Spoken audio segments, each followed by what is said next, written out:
Hi peoples, karong adlaw akong gidet ang akong asawa. Kay murag hapit na ko ilisdan ani, kay wala na kuno me time sa usag-usa. Busa kamo mga boys, edet-det gyud na inyo mga asawa, aron di ta mailisdan.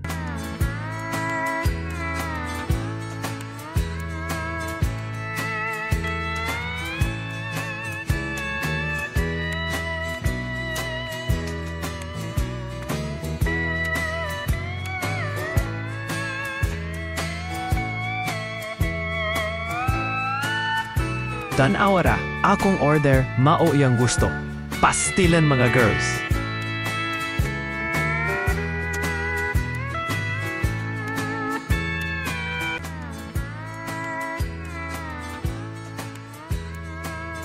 Ani mauy empleyado, sayaw-sayawan lang ang kakapoy. Power kaayo basta Pinoy. Naapod sa dito sa likod mura rag nagduwa-duwa lang sa iyang trabaho pero maayo nga marketing. Professional kaayo. Power kaayo bay, giitsa-itsa ang ice cream uy.